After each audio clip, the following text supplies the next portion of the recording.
It's midnight, the house is quiet, everyone else is asleep, but you're sitting at the kitchen table, phone screen glowing in the dark. For apps open Capital One, Chase, Citi, Discover. You're not shopping. You're not scrolling. You're doing the math. Again. And somehow, after 6 months of making payments every single month, you owe more than you did before. You haven't missed a payment, you haven't been reckless. You've been trying. And yet the number keeps climbing, quietly, patiently, like it's alive. Here's what nobody told you. 67% of Americans are carrying credit card debt right now, not just a little balance they'll clear next month, trapped debt that grows faster than they can pay it down. Debt that costs them thousands of dollars they will never see again, and the most painful part, most of them never saw the trap being set, because this wasn't an accident, this wasn't weakness.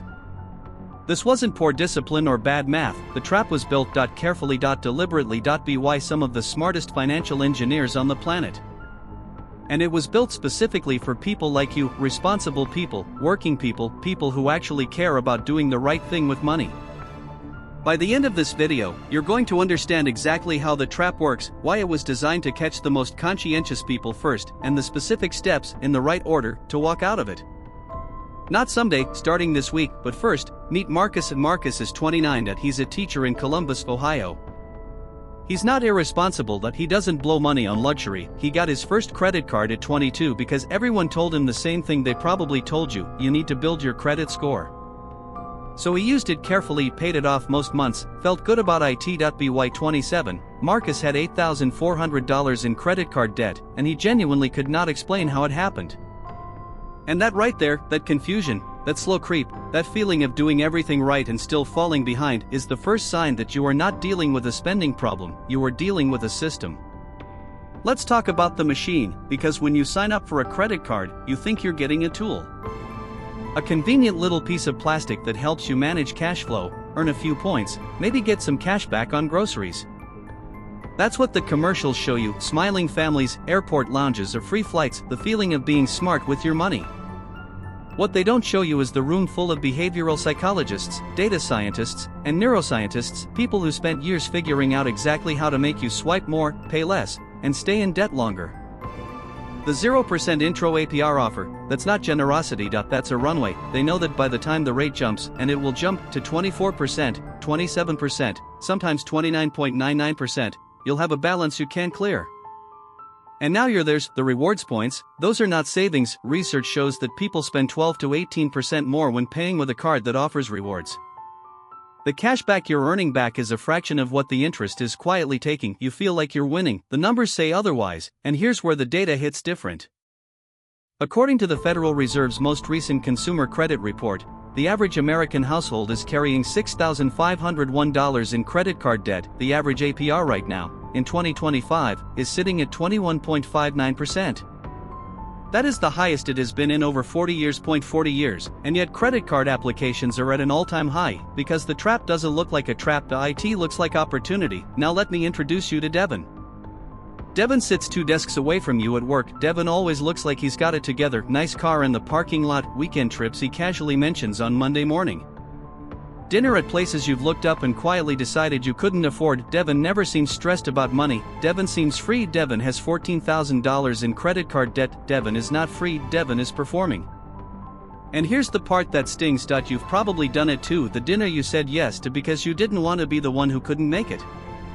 The birthday gift you put on the card because you didn't want to seem like you were struggling. The holiday flights you booked on credit because everyone else was going and you were not going to be left behind. This is called performing wealth, and it is one of the most expensive shows you will ever put on. There's even a name for it in psychology. It's called social comparison theory. Leon Festinger identified it back in 1954. We measure our own worth by comparing ourselves to the people around us. And in a world of Instagram highlights and Devin's new car, that comparison is costing the average American thousands of dollars a year in debt. Debt they took on just to feel like they were keeping up. The Federal Reserve also found that lower and middle-income households earning between $30,000 and $75,000 a year, carry disproportionately higher credit card balances relative to their income than wealthy households do. The people who can least afford the interest are paying the most of it. That is not an accident, that is a feature. And the worst part, the part that keeps people stuck for years, isn't the debt itself. It's what the debt does to you on the inside, because nobody talks about that part. Nobody talks about what it actually feels like to be trapped. That's what we need to talk about next. Here's the part nobody puts in the financial advice videos. Nobody talks about the moment you stop opening your bank emails. Not because you forgot, not because you're busy, but because something in your chest tightens when you see the notification. And it's just easier not to look. So you let them pile up unread. A growing stack of digital envelopes that represent a version of your life you're not ready to face yet. Nobody talks about the Sunday night feeling. That specific, heavy, low-grade dread that settles in around 9 p.m. when the week is about to start again, and somewhere in the back of your mind, you're doing the math again. Paycheck comes in Thursday, rent is due the 5th, minimum payment on the Chase card is $140. Minimum on Capital One is $95. And after all of that, there's $200 left for 2 weeks of groceries, gas, and anything life decides to throw at you, and nobody talks about how that feeling becomes your baseline, how you stop noticing it after a while. How you just live inside it, like a house with a slow leak. You put a bucket under the drip and stop thinking about the ceiling. This is the shame cycle, and it is one of the most powerful and least discussed forces keeping people in debt. It works like this: you carry debt, you feel guilty about the debt, the guilt makes you anxious, the anxiety makes you avoid looking at the numbers. The avoidance means you're not making a plan. Without a plan, the debt grows, the debt growing makes you feel more guilty, and the cycle tightens a month after month, year after year. The American Psychological Association found that 72% of Americans report money as a significant source of stress in their lives. 72%. That means if you're sitting in a room of 10 people right now, 7 of them are carrying this same quiet weight. 7 of them have had that midnight kitchen table moment. 7 of them know exactly what that Sunday night feeling is, but nobody says it out loud. You go to brunch with your friends and everyone orders like everything is fine. You sit in the work meeting and nod along like your savings account isn't sitting at $43. You call your parents on Sunday and say things are good. Because you were never taught, not once, not ever, how to have an honest conversation about money inside your family, and that right there is the generational layer that doesn't get talked about enough. Most of us grew up in homes where money was either a source of fighting or a subject that simply did not exist at the dinner table. It was whispered about, stressed about, argued about behind closed doors, but never explained, never laid out clearly and calmly as something that could be understood and managed and eventually mastered. A Pew Research study found that only 24% of millennials demonstrate basic financial literacy, not because millennials are careless, but because nobody taught them, because their parents weren't taught either. Because somewhere 2 or 3 generations back, the conversation just stopped and the silence got passed down like a family heirloom nobody wanted but everyone inherited. So you arrive at adulthood with a credit card in your hand, and a vague sense that you should be responsible with it, and absolutely no framework for what that actually means in practice. And the credit card companies know this, they have always known this, and here's what makes it lonelier still: debt is one of the last true social taboos. People will tell you about their divorce before they tell you their credit score. People will talk about their health struggles, relationship problems, and family drama. But the number on that credit card statement stays hidden, stays shameful, stays yours alone to carry at midnight when the house is quiet and everyone else is asleep. But here is what I need you to hear right now: that shame is not yours to carry, that silence was handed to you. And the exact moment you decide to stop performing and start actually looking at the numbers is the moment the trap loses its power over you. Because the trap only works in the dark, and you're about to turn the lights on. So let's talk about getting out, not in a "here are 5 tips" way, not in a clipboard and spreadsheet way. In a real, honest, this is actually how it works way, because the first thing you need to understand, the most important thing, is that credit card debt is not purely a math problem. It is a behavior problem, wrapped inside a math solution, which means before you touch a single number, you need to make one internal decision. And that decision is this: you are going to stop looking away. No more unopened emails. No more approximate guesses about what you owe. You are going to sit down, open every account, and write down every balance, every interest rate, every minimum payment, all of it on one piece of paper in one place. That moment, that single act of looking clearly at the full picture, is more powerful than any financial strategy one can give you, because shame lives in the blur. Clarity is the beginning of control. And now, the math: you have 2 proven methods for paying down credit card debt, and both of them work.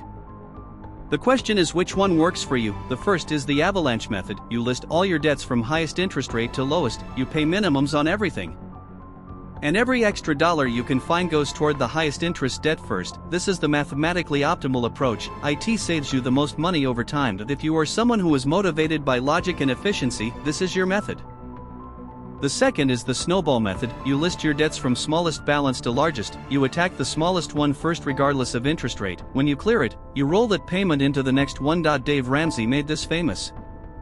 And here's why it works even though it's not mathematically perfect. IT works because humans are not math machines. We are emotional creatures. And the psychological win of clearing a debt completely, of watching one of those accounts hit zero, releases something in the brain that keeps you going.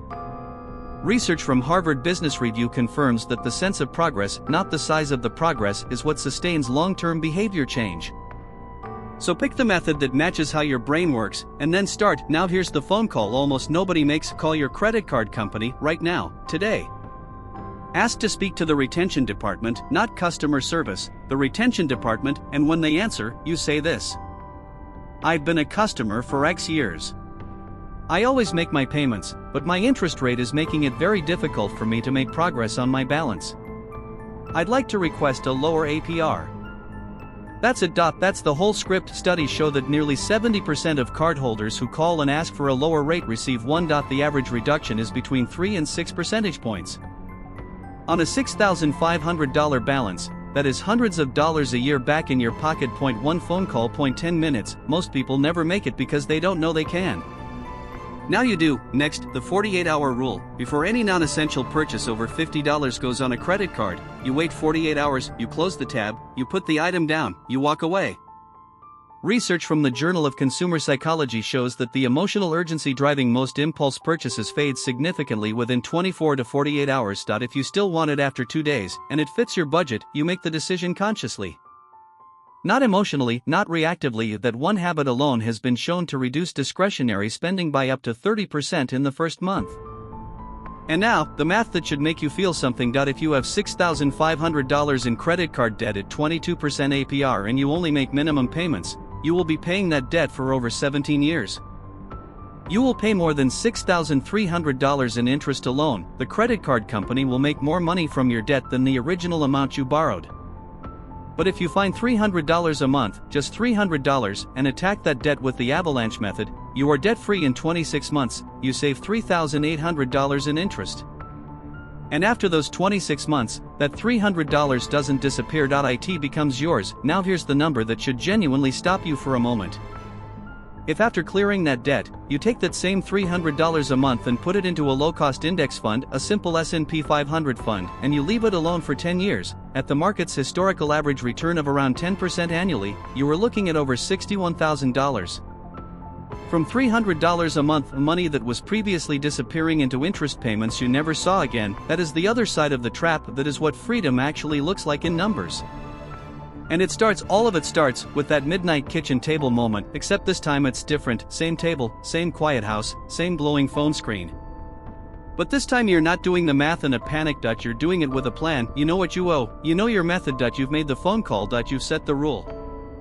And for the first time in a long time, the number on the screen doesn't feel like a verdict. It feels like a starting point. Marcus, the teacher from Columbus, paid off his $8,400 in 28 months. He didn't get a second job. He didn't win anything.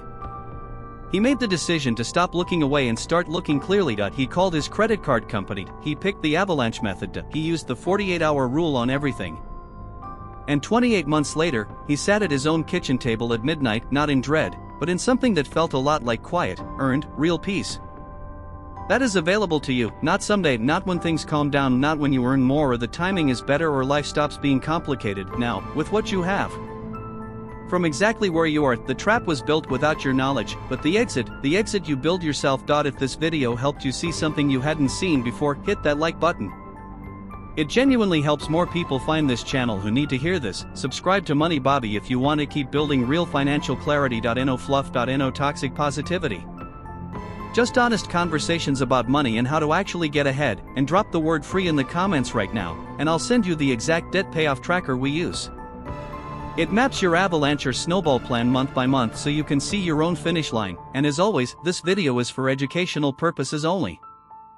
I'm not a licensed financial advisor. Please speak with a qualified professional before making major financial decisions. Take care of yourself, and I'll see you in the next one.